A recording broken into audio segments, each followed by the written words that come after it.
Olá, pessoal! Estamos aqui para mais um episódio do RHF Talk. Eu sou a Renata Freires. Eu sou a Elis.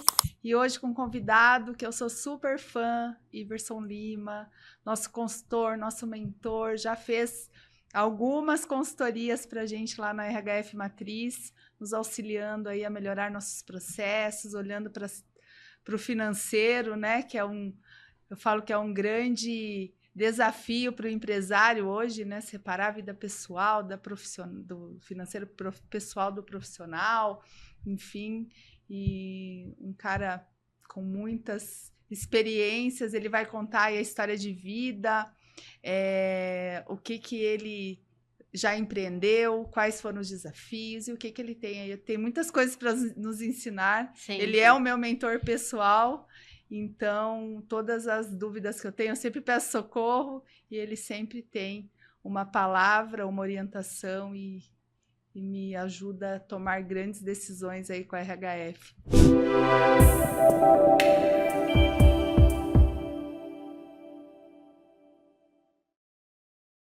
Iverson, obrigada por aceitar o convite. É um grande prazer ter você aqui no nosso podcast. E tenho certeza que o pessoal vai adorar te ouvir. Ai, mesmo, bem-vindo. Um prazer estar aqui com vocês. Eu admiro bastante o trabalho de vocês. Trabalhei bem perto, vi quanto vocês trabalham com dedicação na RHF. Eu quero contribuir com vocês e com aquelas pessoas que estão nos vendo e ouvindo. Obrigada. Maravilha. Também já fez alguns workshops, né, para os franqueados. Verdade. Trazendo aí o tema liderança, autoliderança, né? Isso. Fizemos sobre finanças também. Finanças. Alguns meses O último atrás. acho que foi finanças. Dentro da RHF já é roxinho conhecido. Né? Na última convenção, foi ano passado, várias pessoas me abordaram ali. A primeira palestrou, né? Uhum. Aí um dia eu perguntei se você dormia, né? Porque são tantas atividades aí que você faz, né? Tantas empresários e empresas que você atende e todas as suas atividades. Então, nos conta. Estamos aqui para te ouvir, saber. Eu falo que todos os episódios a gente aprende algo novo. Sempre. Que a gente leva para o nosso negócio também. Ser empreendedor é um desafio. E eu sempre digo que a experiência, nada tira a experiência da gente. Então, eu comecei muito cedo. Eu comecei a trabalhar com 13 anos de idade. Na minha época, era comum as pessoas trabalharem muito cedo. Sim. Mas eu nunca deixei de estudar, sempre fazia as duas coisas. E eu lembro logo no começo, quando eu tinha já 16 para 17 anos, eu peguei um ônibus, fui no Paraguai comprar tênis chinesinho, calça Fiorucci e perfumes. E eu lembro que naquela época eu fazia estágio na Caixa Econômica Federal e o estágio era uma coisa assim, muito... Quando eu olhei para aquilo, eu falei, eu não posso ficar a vida inteira fazendo isso, porque naquela época eu tinha muito talão de cheque. Então, chegava um caminhão, aqueles de carregar dinheiro mesmo, e deixavam vários malotes de cheque, e aí tinha as agências do Paraná inteiro, e cada cidade tinha uma. Aí eu tinha que pegar aqueles talões e colocar nos caninhos de cada agência, porque depois vinha as correspondências de cada agência que levava, naquela época, né? E aí os famosos malotes, isso, não é? Os famosos malotes. Ia para agência. Depois chegava outro caminhão e outro Sim. caminhão e eu fazia tudo a mesma coisa. Eu falei assim, não, eu não nasci para fazer isso. Admiro quem faz, tá tudo certo quem faz. E aí eu comecei a minha vida em empreendedorismo praticamente com 16 anos. Aí não lembro bem, só sei que eu peguei um amigo e fomos para o Paraguai menor de idade. Nossa. E eu comprei e trouxe para vender no banco e vendi um monte. Gostei, voltei, peguei mais, foi voltei, uma peguei febre. mais. A Elisa, acho que ela não lembra do chinesinho, mas foi uma Não. febre. Tinha uma estrelinha, né? Tinha uma Eu lembro. estrelinha. Calça Fiorucci era uma calça jeans, assim, que não tinha muito, era a famosa. famosa que bag, quando saiu, que vestia bem, né? Isso. Eu lembro. Tinha muito. Depois eu comecei a comprar relógio e vender. E foi bem interessante, porque naquela época eu vendia a prestação, o relógio pro pessoal do banco, pro caixa, pro gerente, para todo mundo. E eu lembro que eu era muito... A primeira entrada que a pessoa me dava, ela pagava o relógio. Todas as outras mensalidades era ganho. Entendi. Por exemplo, eu lembro, que não vou lembrar o dinheiro, mas eu lembro que eu ganhava 200 como estagiário e 1.500 como vendendo as coisas. Tá vendo? Assim que começou a minha vida de empreendedorismo, daí já com 19 anos de idade. Eu casei com 19 anos de idade, né? Já por 19 para 20 anos de idade, eu fui ser sócio de uma empresa. Fiquei sócio ali 7 anos. Era uma empresa... Na época era uma empresa de telecomunicações. Hoje seria uma empresa de tecnologia, que mexe com tecnologia. Na época chamava telecomunicações. E fiquei 7 anos ali sócio. Também vi que, não, eu vou abrir o meu negócio. Depois abri a minha própria empresa, né, sem sócios. E realmente, e foi interessante que nesse período, né, foi um período de muito aprendizado. Qual eu acertei, eu errei, penei muito com questões financeiras, com questões... E aí eu falei, não, eu vou aprender sobre finanças. Aí que entra finanças na minha vida. Entendi. Nessa época, eu decidi aprender. Através né, de uma dor, de uma dificuldade. De uma dor. E tudo que eu estudei, né, eu falava, mas você estudou tanto. Foram coisas que veio vindo na vida, né? Então, eu sofri bastante com advogado. Falei, não, eu vou fazer direito, vou ser advogado, porque isso é uma coisa que vai servir para minha vida, não só para a empresa. Estudei muito sobre teologia, estudei muito sobre MBA de gestão empresarial e fui estudando pela necessidade de saber primeiro para mim. Eu não estudei para trabalhar para ninguém, eu não estudei para ser mentor, eu não estudei para ser... Não. Consultor. Eu estudei para mim, para aquilo que eu precisava naquele momento histórico da minha vida. Claro que hoje é diferente, porque antigamente o conhecimento só estava na academia. Era muito difícil você conseguir conhecimento como a gente tem hoje. Ali, na palma da mão. Na palma da mão. Um podcast como esse, que pode ir para milhões de pessoas. Então, antigamente, não. Se você quisesse o conhecimento, ele estava na academia. Então, e isso foi a minha história.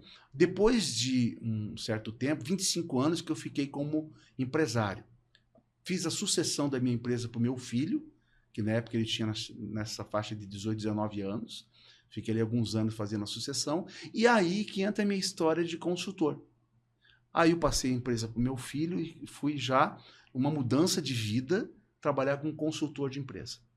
E aí comecei a trabalhar consultor daí na área financeira, porque era uma área que eu dominava, domino bem. Então, desde aquela época, foi na época de 2008, por aí. Estamos em 2025, acho que foi quando eu conheci, quando eu te conheci, você estava finalmente, nos últimos anos ali da empresa. Eu acho que até fui cotar. Verdade, eu coloquei central telefônica assim, na RHF quando vocês vieram para cá. Exatamente. De São Foi Paulo. 2007. Olha só. 2007. Verdade. 2008, foi naquela época que eu estava fazendo sessão. Você conhecia meu filho, né? Conheci. Hoje ele mora nos Estados Unidos e tal. Mas naquela época eu estava fazendo ali a sucessão. Eu lembro. E ele que ia, eu acho. Ele que ia. Eu coloquei ele, começou a trabalhar comigo, ele tinha 13 anos. Né? Em casa não tem moleza, não. Trabalho cedo. É cedo o negócio. E ele trabalhou com técnico, e hoje nos Estados Unidos, ele trabalha numa empresa que ele é o coordenador de uma área técnica lá da empresa. Olha que legal. Serviu certinho para ele. Que legal. Então, naquela época que eu estava fazendo a sucessão. E aí eu entrei para trabalhar como consultor. Comecei na área financeira, depois... Os empresários começaram a levantar a mão ou começaram a levantar a mão? A gente tinha um grupo de empresários de telecomunicações em Curitiba. E como a nossa empresa foi uma empresa de muito sucesso, todas as crises, eu peguei em 94 real para Cruzeiro para real. Daí tinha o RV, que era uma moeda intermediária. Umas loucuras, assim, né? Pegamos max de desvalorização da economia, o Cruzeiro, cortaram zero do real. A inflação de 80% ao mês. Meu Deus. Essa eu não lembro. Não consegue imaginar o que é 80% ao mês de uma inflação. Então, a gente pegou muitas coisas. Foi aquela... Subia tudo subia o tempo todo. O tempo todo. Acho que eu lembro vagamente. Assim. O tempo todo. Eu vendia, por exemplo, a central telefônica, nós vendíamos ou em URVs ou em dólar. E quando você ia me pagar, você tinha que me pagar com o URV ou o dólar da época. E isso era 80% a mais. Era uma loucura sobreviver naquela época. Loucura. Muito, muito difícil. Então, aquilo me ensinou muito, muito, muito, muito. E aí, quando eu consultei, daí como eu tinha essa reunião que acontecia em Curitiba, e aí comecei a ajudar um, comecei a ajudar o outro, gostei, falei vou parar porque o ramo de tecnologia ele é muito estressante, aí vem a história que eu ouvi um pedaço ali do Cleves da Sabina também, família, essas questões. E aí que eu resolvi mudar. Filhos, né? Tinha os filhos. Aí que eu resolvi mudar e comecei a trabalhar na área de consultoria, na parte financeira e depois na parte de planejamento estratégico, que também eu trabalhei vários anos. Aí, quando veio 2015, essa geração do coach, aí fiz meu primeiro curso de coach na IBC, Instituto Brasileiro de Coach. E aí realmente mudou. Aí eu comecei a ensinar de 96 até um tempo sobre liderança. Ali o conhecimento com coach mudou a história. Aí eu falei, não, é isso que eu quero. Trabalhar com as pessoas. Entendi. Aí eu comecei a trabalhar não mais com treinamento de liderança, não mais, mas com as pessoas. Então eu comecei a me dedicar a trabalhar com as pessoas. Em 2015 eu fiz o primeiro curso, em 2018 eu fiz o segundo e 2 anos atrás eu fiz um outro de reciclagem no IBC, fiz um curso no ICC, que é um curso lá dos Estados Unidos também. Então aí toda essa experiência então veio fazer uma coisa que eu gosto de fazer, que é trabalhar com as pessoas, né? E aí me vem muito assim, hoje tem, até na rede RHF, né, tem muitos franqueados que querem se tornar consultores. Mas aí você vê, né, existe um preparo para isso, né? Não é, tem a vivência, que é muito importante, mas também o conhecimento, né? Estudar e fazer network. Também porque não adianta você ter a experiência, ter o conhecimento, mas não ter não conseguir chegar nesses empresários. Aí você também não tem. Uma consultora de marketing conhecida minha, você precisa mudar a sua rede social. Porque o pessoal não sabe o que você faz, sua rede social é muito particular minha rede. Sim. Eu não tenho rede assim. Aí ela falou, você tem que botar ali, você tem que mudar. Eu falei, não quero mudar. Primeiro que eu não quero trabalhar tanto, eu já estou passando para a velhice. Segundo que eu não preciso, porque um indica ali, outro indica aqui, então na verdade eu que escolho o meu cliente. Não é o cliente que me escolhe. Tem coisas que eu não pego, não faço. Então eu não quero ter uma exposição maior, não é minha época. Não é volume. Então eu que escolho ali os meus clientes, né? E essa questão é muito importante. É muito comum a pessoa, eu quero ser consultor, quero ser mentor, o que eu faço? Então eu falei assim, você tem que ter autoridade.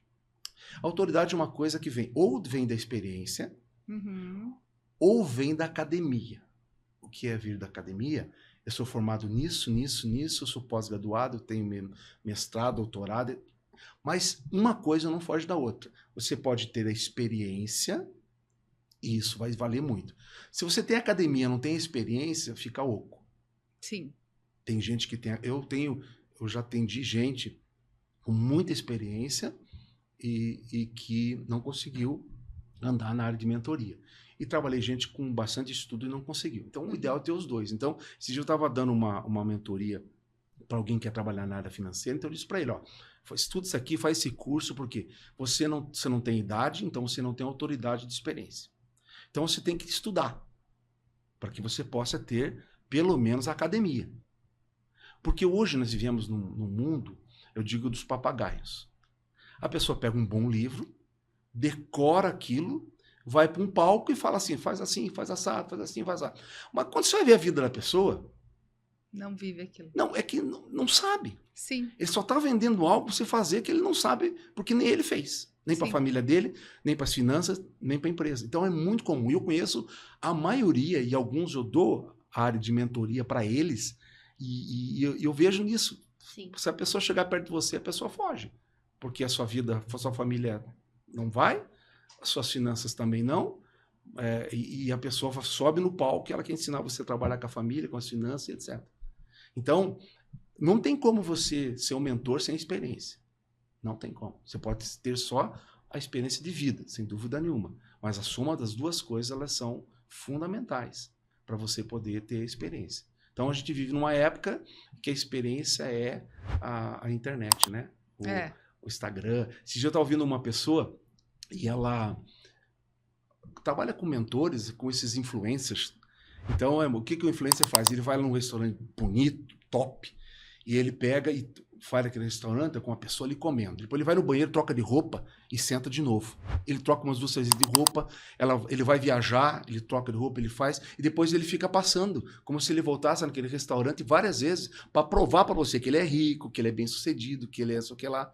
E quando vai ver, não tem nada daquilo. Então, hoje a gente vive num mundo assim. Nossa, olha só, o mundo só de de aparência, ilusão, né? Ilusão. Muito de aparência. Aparência. Muito de ilusão. E você provar ali com argumentos exteriores quanto você, para te ensinar, mas quando você vai ver a vida da pessoa, ela não sabe nem para ela. Eu estava pensando num vídeo que eu vi ontem que fala um pouco sobre isso, né? Então a gente entra lá na rede social, a gente vê a pessoa viajando, a pessoa emagrecendo, a pessoa isso, a pessoa aquilo, mas a gente não vê os boletos, a gente não vê o processo que ela teve para emagrecer, né? Então, a gente precisa realmente se policiar, né? Daquilo que a gente escuta, daquilo que a gente vê. Você traz muito isso, né, Iverson? Cuidado com o que você está ocupando o seu tempo, a sua mente, o que você está ouvindo. Permitindo que entre, né? No você seu falou campo de isso visão também, né, e nos seus ouvidos. Sim, isso é fundamental para a sua vida, porque eu sou, até o rádio do carro, eu não deixo ele à vontade. Não deixo. Ele me ligar a rádio e não deixo. Eu aqui sempre determino o que eu quero ouvir naquele momento. Pode ser que eu decidi ouvir uma rádio. Não tem problema nenhum. Mas sabe aquela coisa de você ficar no carro 1 hora e deixar a rádio rolar? Ou você ficar trocando de rádio para ouvir qualquer coisa que vem? Não. Eu direciono. Aquele momento é um momento que também vou aproveitar aquele tempo. Tem intencionalidade, não faz por fazer. Hoje é tão simples. Pega um YouTube, continua ouvindo alguém, continua fazendo um curso. Porque, veja bem, hoje, a moeda mais preciosa que nós temos hoje é o tempo. É o tempo. E a coisa mais democrática que existe para todo ser humano. Hoje, o Donald Trump tem 24 horas no dia só. Ele não tem mais que eu, que você. Então, qual é a diferença? A maneira como você administra isso. Agora, pense comigo aqui. Ó. Das 24, você passa 8 dormindo, em média. Tem gente que dorme mais, mas em média 8. Sobra o quanto? 16. 16, tem gente que passa 3, 4 indo e vindo. Você vende 8 para sua empresa. O que sobra para você? 12, sobra 4. É loucura, gente. Nunca tinha feito esse cálculo. É verdade. Por isso que eu digo quando eu lido com salário, e é muito interessante isso, porque às vezes eu estou do lado do funcionário, porque ele é meu mentor. Então eu ensino ele como fazer o maior salário, tirar o maior salário na sua contratação. Quando eu estou do lado do patrão, eu ensino ele a tirar o menor salário lá da contratação. Mas o que acontece normalmente é que quanto você vai vender essa hora? Então, se eu vou vender 8 horas para uma empresa, eu vou vender metade da minha vida para essa empresa. Porque se eu tenho 8 dormindo e só tenho 16 sobrando, e eu vou vender 8, eu vou vender metade da minha vida. Conseguiram pegar você assim? Sim. Sim. Que não conta o sono. Por quanto? Exatamente. O sono eu não conto. Não. E é igual para todo mundo, não é eu. Todo mundo. Pode ser a pessoa mais pobre e mais rica do mundo, a mais importante e a menos importante, vai ter que dormir 8 horas. E só tem 24 vamos dormir horas. menos? Vamos dormir menos. Eu durmo menos. Eu também. Eu durmo 6. É bom. Tem que mas ver é que depende muito de cada organismo. Não, eu né? durmo menos, mas porque eu tenho a pequena. Ela não deixa eu dormir direito. Hoje eu sinto que eu necessito de menos. Mas, dependendo do momento, às vezes eu durmo mais. O dormir é muito organismo. Né? Mas muito organismo, cada um muito, também. Né? Mas menos que 6, os especialistas dizem que sempre faz mal. Sempre.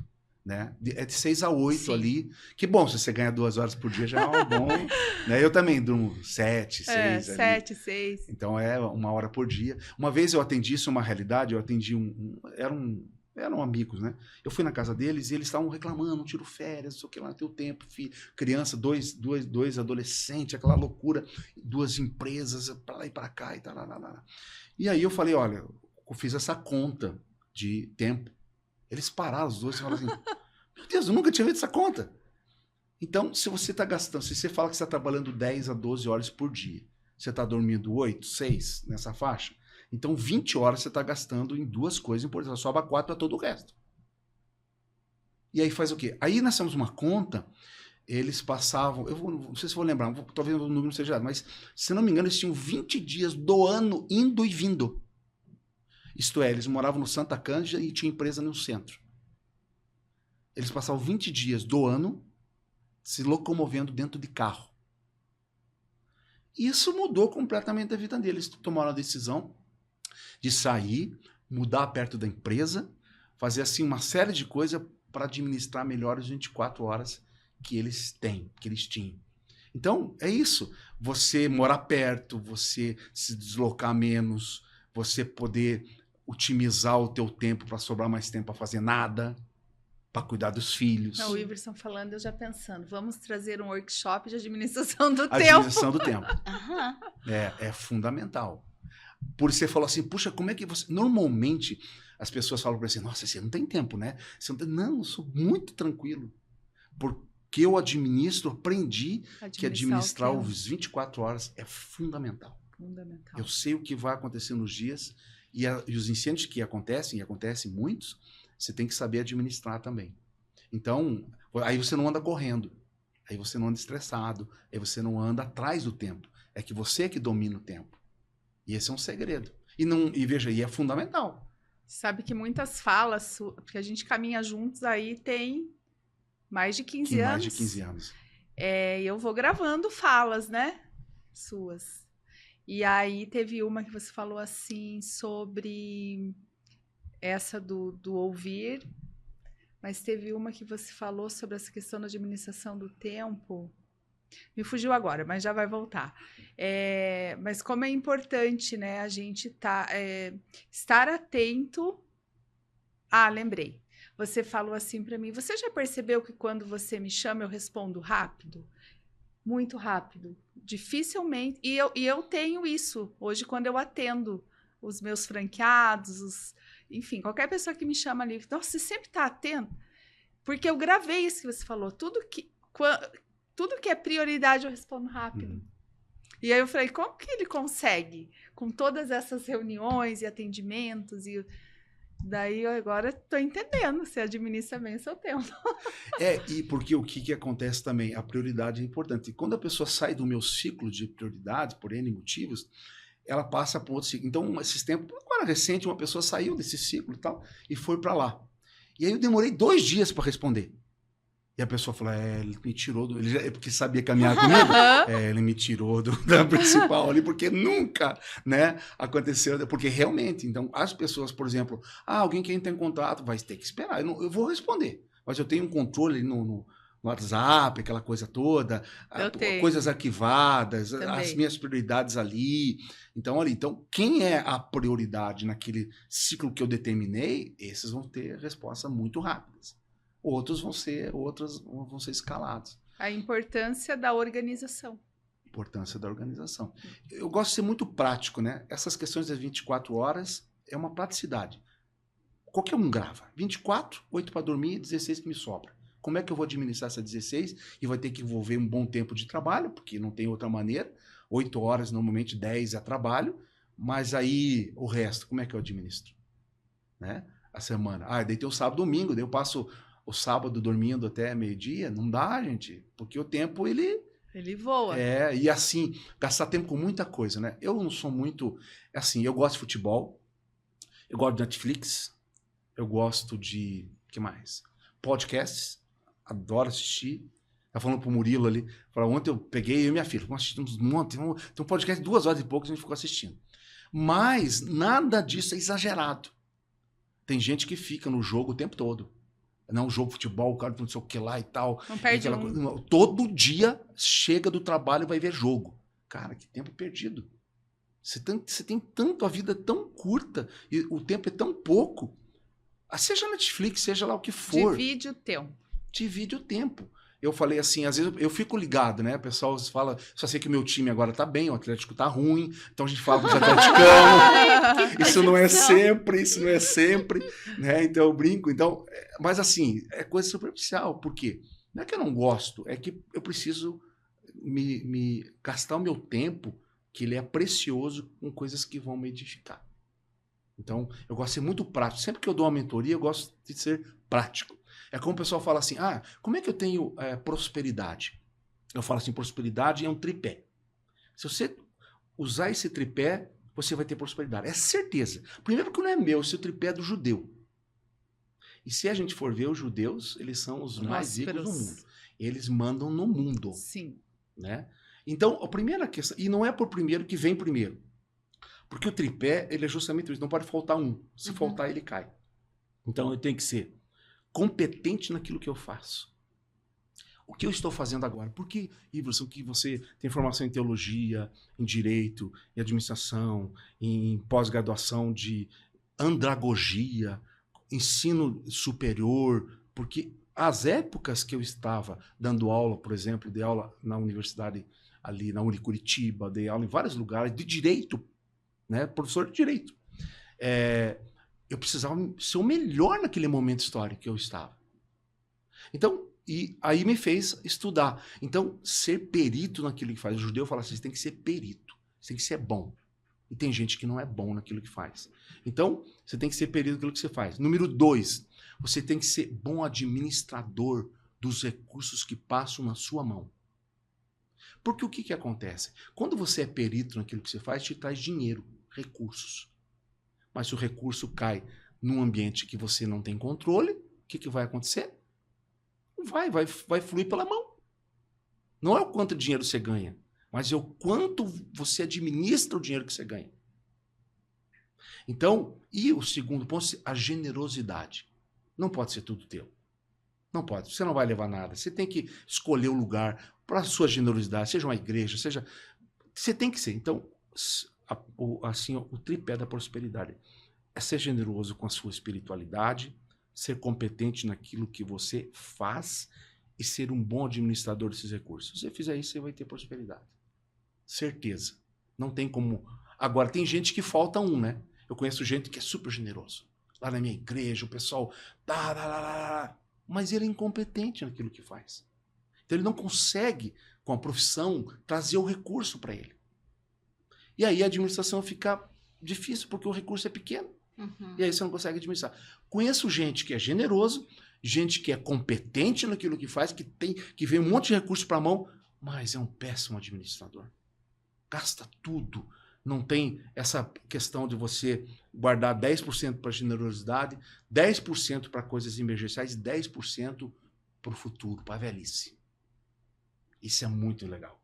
Né? Então, isso eu descobri quando eu tinha 29 anos de idade. Esse tripé. De você ser generoso, de você cuidar, guardar o dinheiro para um ano, para coisa emergencial, faltou dinheiro esse mês, eu quero viajar, e o futuro. Então isso me fez com 50 anos ter a liberdade financeira.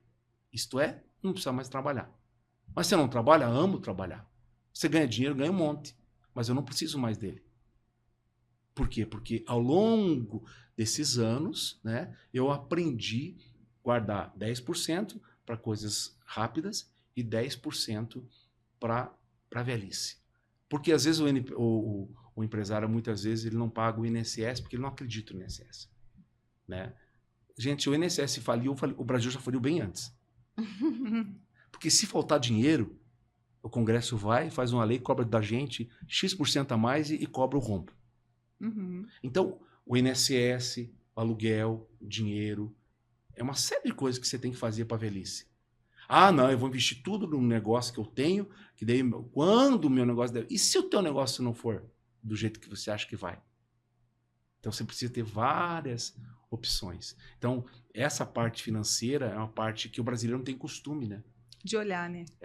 Porque o que acontece? Nós, brasileiros, nós temos a cultura do não planejamento. Você pega o americano, né? Meu filho está lá 10 anos, já virou um americano.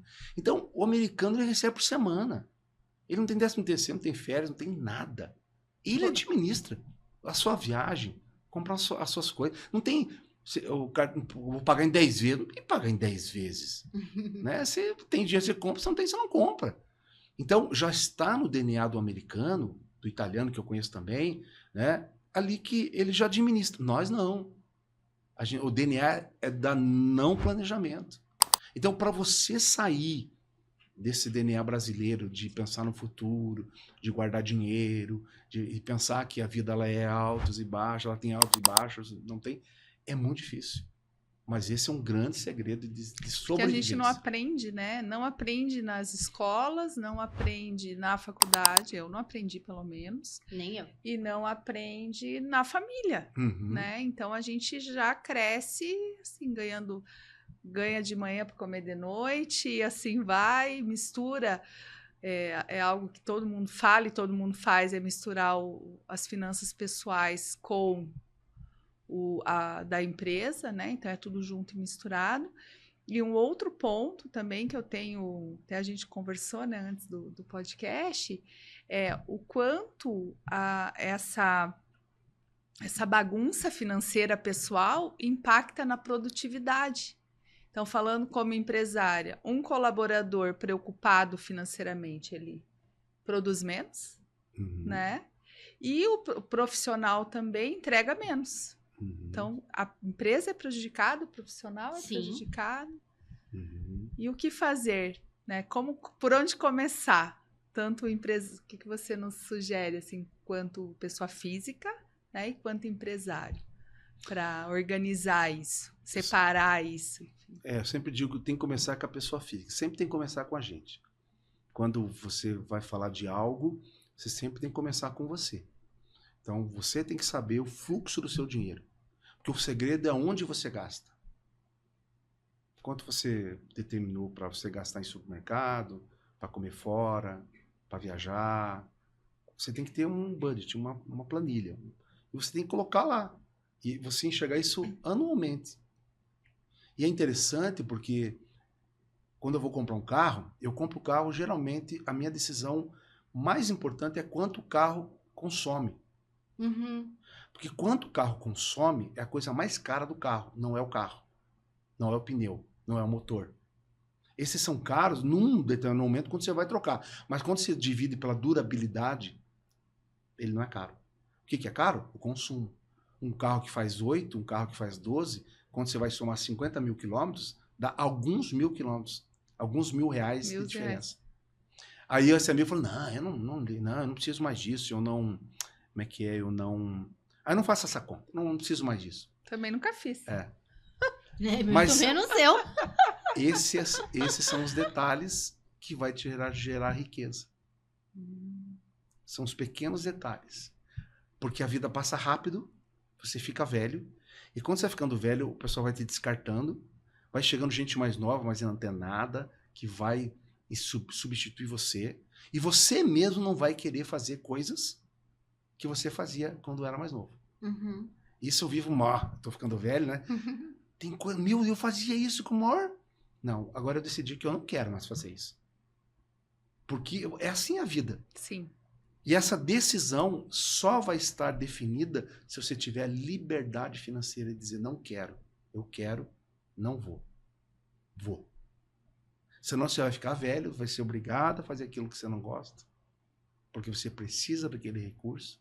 Você vai ser obrigado e isso é terrível. Então, e não é só a questão da velhice, né? Quando a velhice ela vai cada vez mais estar mais longe, que as pessoas estão vivendo mais, e antigamente a pessoa de 50 anos era velha, né? Verdade. Né? Hoje não. Sim. Hoje dá fácil para ir até os 90. E aí vai subir isso aí, por causa da medicina, etc. Então, puxa, a vida você consegue planejar para você poder parar, para você poder ter um momento certo de você dizer, vou até aqui, agora eu vou fazer só o que eu gosto, só o que eu quero. E isso está atrelado diretamente à liberdade financeira, porque ter dinheiro é uma coisa. Né? Ter liberdade é outra coisa. Tem muita gente com muito dinheiro e sem liberdade, sem poder gastar o que tem de dinheiro. E dinheiro é até um limite.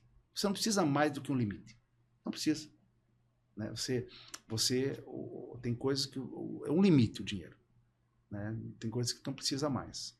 Geralmente as pessoas muito ricas, a vida fica muito chata, porque fica sem... Imagina sem você emoção. pensar assim, fala assim, acho que eu vou almoçar em Paris. Aí você pega o teu avião e vai. Nossa, você imagina. Chega lá o croissant tá frio, né? Enfim, é muito sem graça. Nossa, quando eu era mais nova, eu pensava muito nisso, assim. Se você tem muito dinheiro, realmente perde a graça, porque você vai vou lá no shopping agora comprar uma bolsa de marca cara. Tá, comprei agora. Agora eu vou, né? Agora você tem que cuidar para sair do carro, para entrar do carro, para fazer... Verdade, Senão mas vou levar a minha Se você mora no Brasil, né? É verdade. Né? Mas hoje eu aprendi a somar o anual. Tenho falado muito isso na empresa. Verdade. Uhum. Essa semana antes eu falei assim, ó, não vamos encerrar um contrato aqui, porque anualmente está dando isso. Aprendi, tá vendo? Na última consultoria. Porque eu olhava só o mês. O mês não resolve nada. É muito comum, tinha um casal de jovens que eu estava ajudando, e falei, ó, põe a planilha. É chato, planilha é chato mesmo. Eu mesmo não acho chato, mas eu uso ele até hoje. Aí a pessoa falou assim, não, porque eu achei um aplicativo que é mais fácil. Tá, mas me mostra aí quanto você vai gastar para comer fora o ano. Não, peraí, eu acho que tinha, deixa eu ver aqui. Não tinha. Sabe o que eu falei? Joga fora esse aplicativo, porque senão não vai servir para nada. Pega a planilha. Se você não sabe essa resposta imediatamente, não adianta nada. Entendeu? Não resolve o problema. Porque o anualmente é que... Eu brinquei, esses dias eu estava na casa do meu filho, e americano é diferente, né? Daí ele falou, eu tenho assinatura do Netflix, eu tenho assinatura do Amazon Prime, eu tenho assinatura do Amazon, eu tenho assinatura... Eu falei, meu Deus, você tem todas as assinaturas do mundo? Olha quantos $1.000 você está gastando por mês. Lembre-se da tua velhice. Falei para ele, ele falou, nossa, eu nunca tinha pensado nisso. Eu falei, eu não tenho assinatura de nada. Eu não tenho assinatura de nada. O Netflix eu tenho lá, que é da família lá no grupo, né? Sim. Mas assim, sabe, YouTube, porque é nesses pequenos detalhes que o dinheiro que o dinheiro vai, né? 5 anos de Netflix, soma aí quanto que dá? 50 por mês, 600 por ano, 5 anos, R$3.000. R$3.000. Esse R$3.000 você podia, sei lá, fazer um monte de coisa. Tudo depende do tamanho do seu orçamento. Tem gente que gasta isso ganhando R$3.000 de salário por mês. Então, a cada não sei quantos anos, você joga um salário inteiro seu para assistir. Então, vale a pena? Não vale, tá bom, então gasta. Mas não reclama que não viaja, que não troca de carro, que não sei o que lá, entendeu? Então, o tamanho do orçamento, claro que direciona isso. Mas quando você faz conta anual, você começa a enxergar. Os famosos ralos, né? Que vai indo. E aí, se você juntasse aquele valor, mas também, aí talvez quem nos assiste fale assim, então eu não posso mais comer fora. Não, pode. Mas, senhor, né? Planeje. Tem que ter um orçamento para comer fora, só isso. Quando acabar, acabou. Mas eu tenho dinheiro na conta, não tem nessa. Acabou o orçamento. Em casa é assim. Eu não tenho problema de não ter dinheiro para fazer tal coisa. Mas quando acaba o orçamento, acaba. Acabou o orçamento daquilo, acabou. Faz um orçamento para cada coisa. Exatamente. Até para viagem. Eu gosto de viajar muito também, né? Sim. Eu tenho um orçamento mensal de viagem. Que vai guardando ali, né? Porque você faz prestação, você compra passagem. Então, eu já tenho um valor X por mês dentro do meu orçamento que é de viagem. Então, tá ali dentro. Então, é aquilo que eu tenho que gastar. Não vou gastar mais que aquilo. Então, você viaja dentro daquilo que você está do tamanho. Então, eu chamo que é o fluxo do seu dinheiro. Tem que saber. E dentro desse fluxo do dinheiro tem que ter o dinheiro para velhice. Tem que ter o dinheiro para coisas emergenciais, dentro do ano, quebrou carro, sei lá, tem um gasto aqui com saúde, ou, né, aqueles gastos que vai sair, então você precisa economizar 10% que você ganha por um período de tempo, você ter sempre guardado ali. Aí, hoje em dia você aplica ali numa aplicação imediata, um dinheiro que você tem ali que você pode baixar, e um dinheiro que ele não existe para você, só vai existir daqui 30 anos.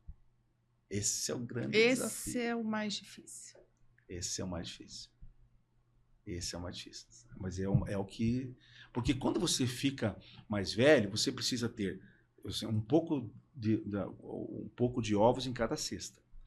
Vou viver de aluguel. Às vezes aluguel é bom. Agora é maravilhoso o aluguel. Eu tenho vários aluguéis e eles são maravilhosos. Mas teve época que é muito ruim o aluguel. Você não alugava, e quando alugava muito baixo, que não dava nada. Ainda tinha o gasto da manutenção, né? Tinha o gasto da manutenção. Agora é muito bom. Agora tá tudo muito bom para quem é rico nesse país. Tá tudo muito bom. Só tá ruim, tadinho, para as pessoas que são assalariadas. Que a inflação tá comendo, tá tudo crescendo, mas assim, a gente tá com uma Selic de 15%, uma inflação de 5%.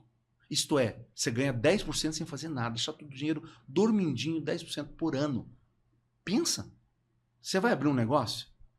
Então as pessoas não entendem isso, né? Você não vai fazer nada. Porque às vezes num negócio você não tira 10% de lucro líquido num ano. Falando do lucro líquido. Tirando tudo que você gasta. Às vezes você não tira de um negócio. Um negócio, e se ele for um negócio maior, 3, 4, 5% de lucro líquido. Você tem 10 dormindo no seu dinheiro. Mas nem sempre é assim. Há 4 anos atrás, a Selic era 2,5%. Você aplicava 2%, você ganhava 2% em um ano de aplicação. Nada, praticamente. Aí você tinha que fazer teu dinheiro de outra forma. Então você precisa ter dinheiro, você precisa ter aluguel, você precisa ter o INSS. Né? Eu sou aposentado do INSS. Né? Então, ótimo. É um dinheiro que me entra ali. É uma fonte a mais. Você tem ali o INSS, você tem aluguel, você tem o dinheiro, você tem um negócio que você faz, aparece um negócio, você tem um dinheiro para fazer um bom negócio. Né? Então eu tô lá, às vezes sem nada. Alguém vem, ó, tem um bom negócio aqui, deixa eu ver. Ah, gostei, vamos entrar. Eu tenho um amigo que ele sempre fica procurando bons negócios. Quando ele acha lá comigo e a gente faz, às vezes faz junto enfim. Mas você precisa ter dinheiro para fazer isso. E quem tem dinheiro, o dinheiro multiplica. Quando você não tem, aí depende de tudo, dos bancos, depende de tudo que você... Então, a parte financeira ela é fundamental. Tanto é que se você for ver, qual é a causa número 1 de separação? A pessoa vai, é traição, é desamor, sei lá.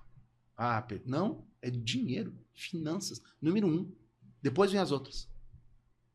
Então, você vê como é importante você estar com as suas finanças em ordem. Você vê se um casamento tá ok na primeira crise financeira, Na né? primeira crise financeira. É verdade. Porque ela desestabiliza a família. Né? E o que acontece com os empresários, vou dizer 80% dos microempresários que eu trabalho muito? O negócio está indo mal. E aí a esposa não está bem, não está ali junto com ele. Então tem filho, cara, ele tenta manter o padrão da família para não tirar, e ele quebra a empresa. Uhum. Ele quebra a empresa. Vários, ao longo desses 20 e poucos anos de caminhada, consultoria, quantos eu vi quebrarem a empresa? Por quê? Porque não teve coragem. Chegava falando, ó, seguinte, tá feio o negócio. Não tá indo bem. Vamos ter que vender o carro, vamos ter que mudar, vamos ter que fazer Sim. isso, fazer aquilo, aquele outro, e não dá. Porque se ele fizer isso, aí ele tenta manter aquele padrão que ele sempre teve, e aí ele arrebenta a empresa.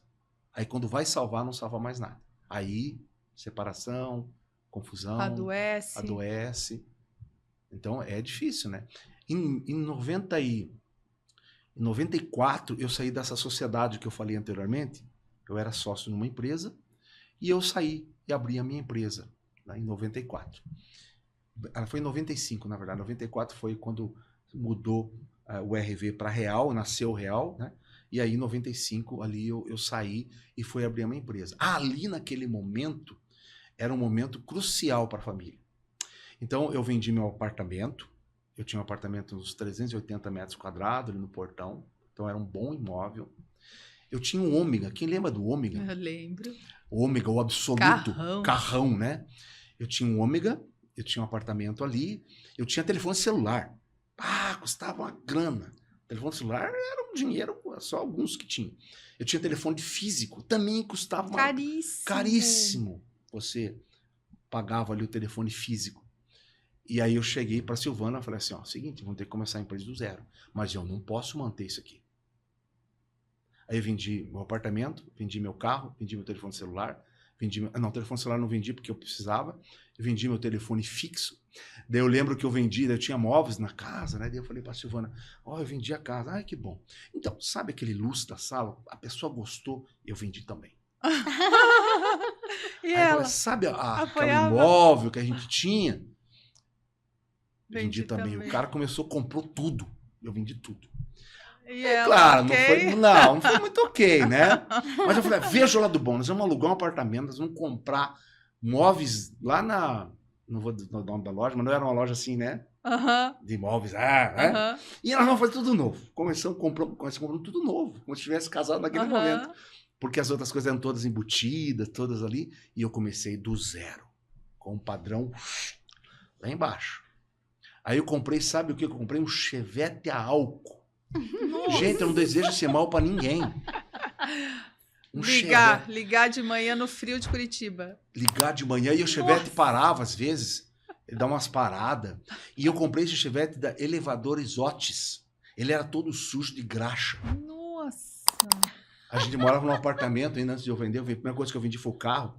E eu lembro que a gente chegou um dia, pegou e lavamos o carro. Pegamos um balde, né? A Silvana pegou comigo e a gente passava escovinha para tirar a graxa de todo o banco, assim, sabe?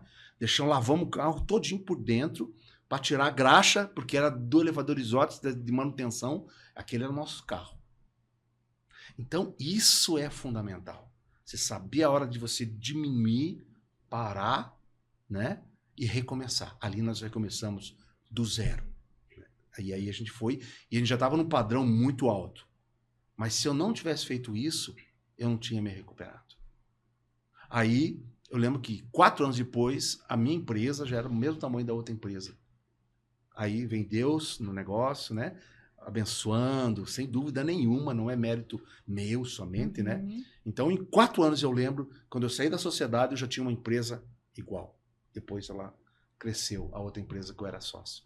Então, aí a gente começou de novo, né? Comprar ali e tal, e fazer as coisas. E uma das coisas que eu sempre falo com o empresário, que o empresário é dessa maneira. Ele guarda um dinheiro e fala assim, eu vou botar esse dinheiro da empresa porque é bom, depois eu tiro, nunca mais tiro.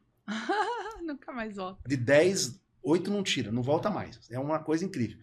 E comigo aconteceu muitas vezes isso. Eu lembro que eu falei pra Silvana, Silvana, na época eu peguei R$50. Eu não sei quanto era, comparando com hoje, R$50. Mas não era R$50 de hoje, né? Sim. Porque foi esse 90 e... Deixa eu pensar aqui. 20 anos?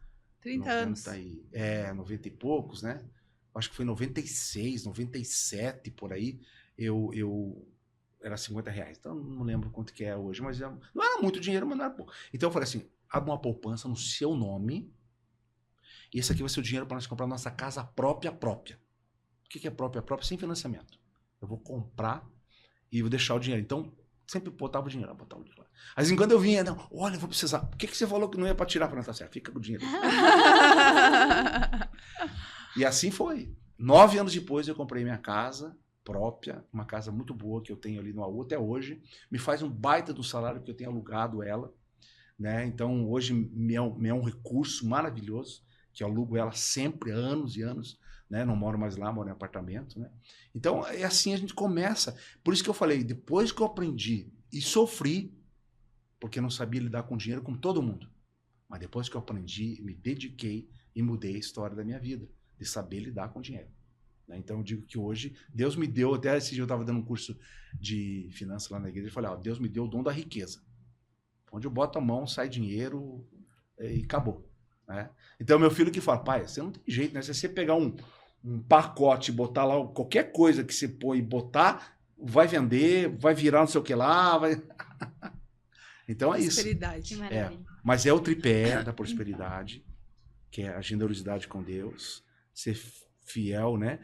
Ser bom administrador e você ser competente naquilo que faz. E na parte de economia, 10% para sua velhice, para guardar 30 anos, 10% para as despesas imediatas que vão superar, são esses dois 10%, e 10% você pode administrar com outras coisas, enfim, né?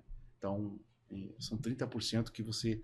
30% para generosidade, 10% para velhice e 10% para aqueles gastos imediatos. Se você fizer isso, 3 coisinhas só. Só. 3 coisinhas que... É fácil de falar as 3, mas é difícil de fazer. Na verdade, uma disciplina, né? Você se disciplinar para fazer aquilo todos os meses. E eu comecei como todo mundo, fiz consórcio. Eu já jamais fiz consórcio é um negócio ruim, mas é bom para quem não consegue guardar dinheiro, para você guarda ali. É um dinheiro guardado. Título de capitalização péssimo, horrível. Não sei como aceitam dinheiro, mas eu fiz também. Mas volta. É muito ruim, né? Mas a rentabilidade é ruim, né? O bom é você guardar o seu dinheiro, aplicar ele e economizar. Nada de consórcio, nada de... Você vai pegar um consórcio de imóvel, 20-25% de taxa de administração. De cada 1 milhão, você deixa 250, 200 mil para a administradora? Onde que isso é bom? Aí você faz para 300 meses, vai corrigir os 300 meses. E o Brasil, que louco, do jeito que há 4, 5 anos atrás, 2,5 Selic, hoje é 15. Não, você vai falando, eu vou lembrando das nossas reuniões, você me explicando isso e a minha cabeça bugando. falava assim, como? Mas como assim? Né? Porque difícil, pra gente que não tem o conhecimento técnico mesmo e nunca fez, né? Realmente, e daí tem o problema cultural, enfim, que vivemos, a gente não, às vezes não consegue entender. Daí eu fazer o exercício. Por isso a importância, né, de ler, ocupar a cabeça com conhecimentos nesse sentido, principalmente pra gente que é empresário. Porque, para mim, é o mais... de todos os setores, é o mais desafiador. Sabe como é que eu lembrei? Sabe como é que eu comecei a separar o dinheiro em casa? Eu separava o dinheiro. Eu tinha uma gaveta, assim, ó, mercado, tal coisa, tal coisa, tal coisa. Daí, quando a Silvana precisava, ela pegava o dinheiro naquela multinha. A caixinha do... Eu sou velho, viu? Vai ser uma forma que na época você encontrou para se organizar. Por quê? O que acontecia comigo? Eu perdi a noção do dinheiro. Por quê? Como na empresa e tecnologia se rodava, se hoje fosse, era milhões. Porque as coisas eram muito caras. Tecnologia é caro. Sim. Então, eu estava acostumado a 1 milhão, eu chegava, ia passear no shopping. Quanto que isso aí? 3 mil? Tá bom. Não. É porque você está acostumado a lidar com muito dinheiro. Mas o seu, que é aquilo que sobra da empresa que é seu, não tem o mesmo volume. Então, eu aprendi, isso me fez separar quanto eu ganhava, separar ali os dinheiros para cada coisa. Esses dias a gente falou disso, né, Rê? Sobre o cuidado de não banalizar o dinheiro. De não banalizar, porque você vai trabalhando, se confunde, né? Faturamento com lucro, e muito do faturamento que entra, ele já sai. Tem despesas a serem cobertas, enfim, né? E daí, eu acredito que muitas pessoas têm a tendência do banalizar, porque acaba lidando com um volume, um montante, então, quanto é isso? Só isso? Não é só isso. Põe na ponta da caneta do teu orçamento, não pautado no faturamento da empresa, né? É um exercício. É um exercício. É um exercício. Mas é muito comum. O empresário, às vezes, lida com muito dinheiro, porque a folha de pagamento é enorme, paga o fornecedor, Sim. Aquela coisa. Tá? Mas quando sobra, não é aquela realidade. Faturamento é uma coisa, salário. Outra coisa, né? O salário do dono. Eu falei, todo dono, a gente brasileiro, a gente não tem esse costume, mas o dono tem que ter um salário fixo. Como outro funcionário qualquer. E ele tem que viver daquele salário. Aí tem o que a empresa traz de lucro. Aí divide o lucro. Contabilmente é assim que se faz. Quando você perguntar para o teu contador, ele vai fazer isso. Ele vai fazer um recibo de Prolabore mensal para você, que vai ser um valor X lá, e depois no final do ano ele vai pegar o teu imposto de renda e ele vai distribuir o lucro da empresa. Então, contabilmente é assim, mas só que na prática não acontece. Não acontece. Então, o ideal é você ter isso.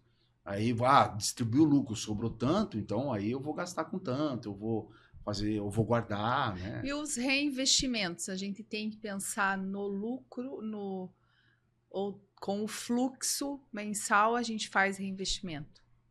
O que acontece? Normalmente, vamos dizer assim, qual seria o ideal? Você tem uma empresa, aí você tem um salário, mesmo como dono, e aí você recebeu o salário, sei lá, no meio do ano eu fiz uma retirada extra de X. Tá bom.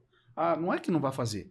No final do exercício contábil, a empresa deu 100 mil, sobrou, com valor fictício. Muito bem, então o que eu vou fazer com esses 100 mil? Eu vou reinvestir 50 e vou pegar 50. Esse seria o ideal. Sim. Né?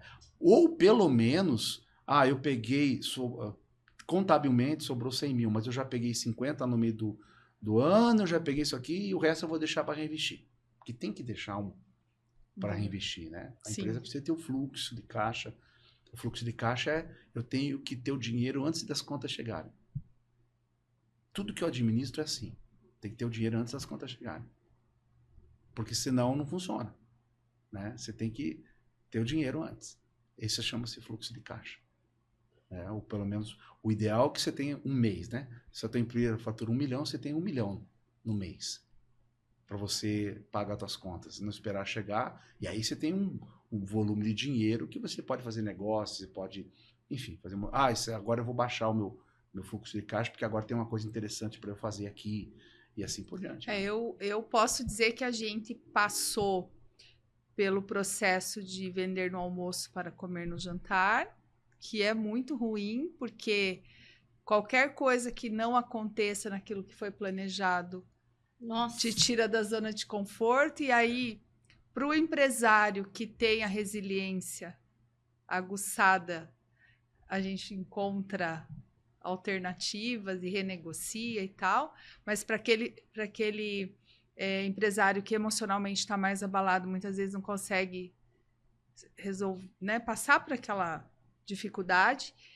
Mas eu coloquei uma meta de 3 meses de fluxo de caixa. Legal. Porque não tem preço essa paz, né? De você consegue trabalhar com um pouco mais de tranquilidade, só que não pode deixar o processo de vendas, enfim, Cair, né? Cair. Uhum. Caiu, já bagunça. Já. É. Né? Tem que manter sempre. Tem que manter E a venda é o isso, né? ritmo. Acabou o mês, acabou. Aquilo foi para trás, já era, as contas foram pagas, enfim, Sim. começa tudo de novo. Um novo mês. No novo mês. Então, esse é o desafio de quem depende, toda empresa depende de venda de alguma maneira, né? E muito pelo contrário, está subindo as cotas, enfim, os desafios para os vendedores, né? A empresa tem que estar o tempo todo aumentando, né? Sim. Buscando crescimento. Sempre o faturamento não é lucro, né? Você tem que ter lucro. A razão de existência de uma empresa chama-se lucro. Se uma empresa não dá lucro, né, ela perdeu a razão de existência.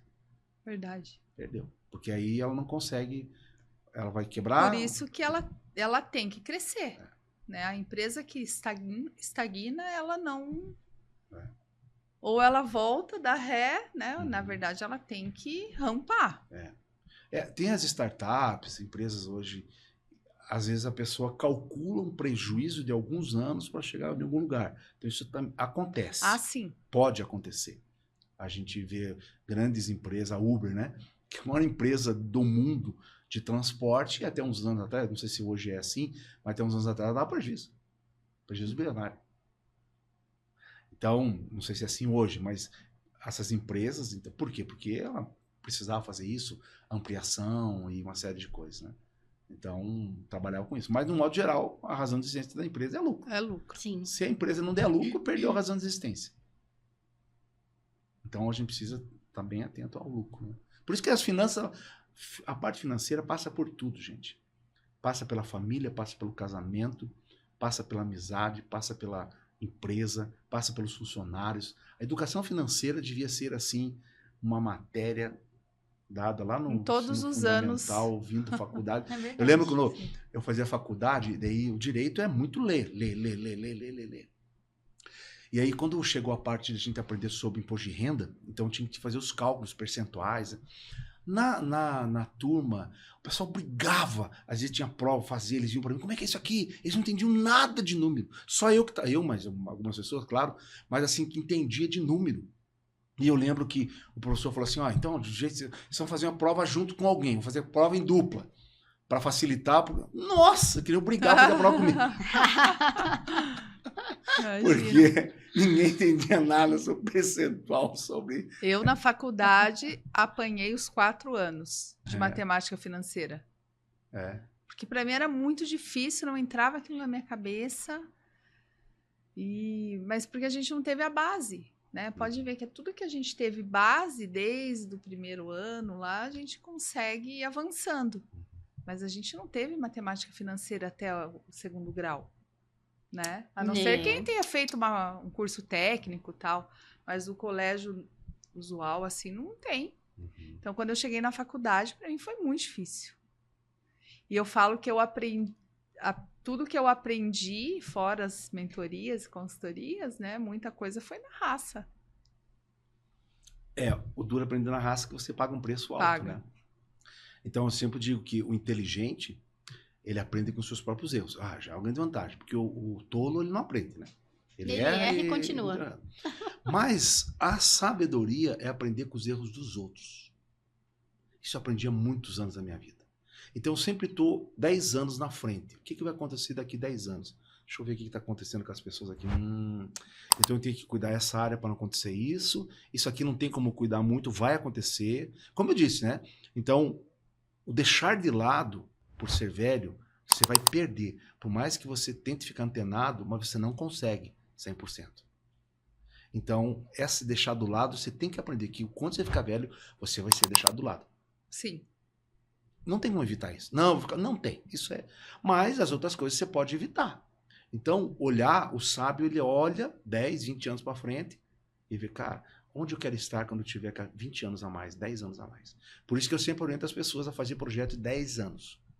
Falei para você, né, Elis? Eu fiz. 10 anos. Uhum. Olha para onde você quiser estar daqui a 10 E a anos. organização da agenda. Eu escrevi no meu papelzinho lá, não tá 100% ainda. Mas eu tô treinando na organização. A Elisa, eu tava falando agora, daqui a pouco ela pega. Não, pera. Só um pouquinho, deixa eu anotar isso que você falou. Anota.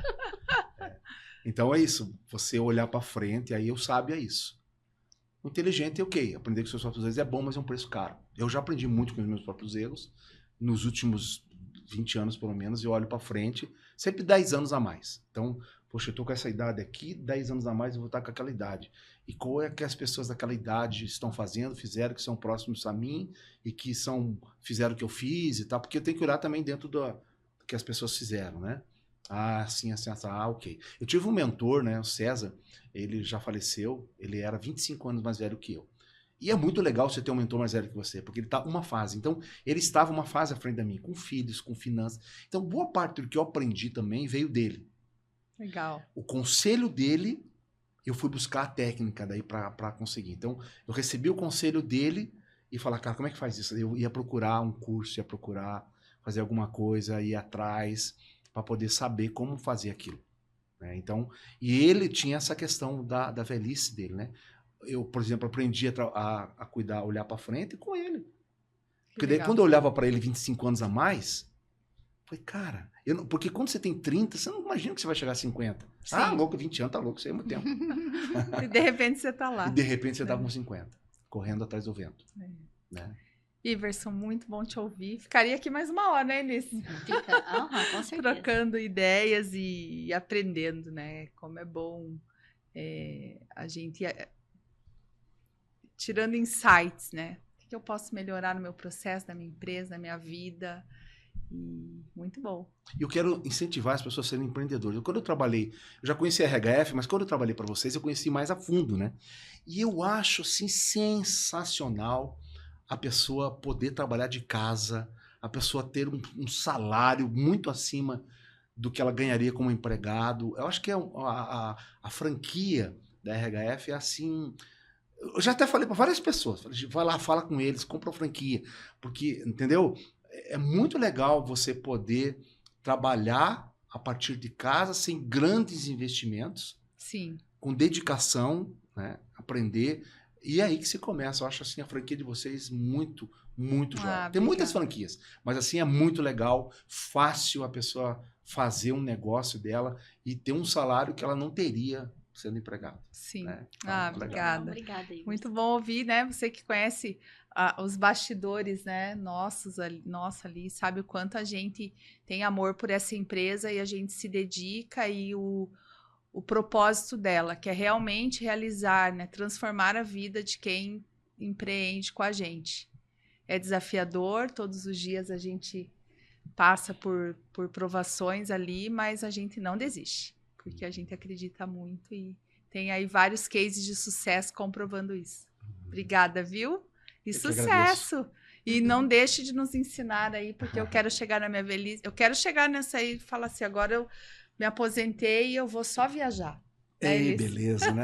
O Iverson é a inspiração, né? Inspiração. Ele teve um mentor dele, eu miro nele também. Eu falo, vou mirar no Iverson. Legal. Obrigada, viu? Obrigado a vocês, obrigado, Elis, obrigado, Renata. Imagina. Foi muito bom estar aqui com vocês. Vocês que estão nos vendo, ouvindo também, agradeço. Que seja um tempo muito especial, esse tempo aqui que a gente gastou, que possa servir de experiência para vocês. Isso aí. Obrigada. E você que ficou com a gente até aqui, o meu muito obrigada. Espero que tenham gostado, que saiam com algum aprendizado, algum insight. Né? E não deixe de nos seguir nas nossas redes sociais. O meu Instagram é Renata Freires Oficial. Tem também o RHF Talk, o nosso canal no YouTube. Curte lá, comenta, compartilha. E também siga uma das nossas unidades na sua região. Se você estiver procurando um trabalho, você é empresário que precisa de algum auxílio dos nossos serviços, estamos à disposição. Isso aí, pessoal. Obrigada pela atenção de todos vocês. Não esqueçam de seguir o Insta Elis da RHF. O nosso Instagram oficial da Matriz, RHF Talentos Matriz. E se inscrever no nosso canal do YouTube, que todos os episódios estão lá, tá bom? Obrigada!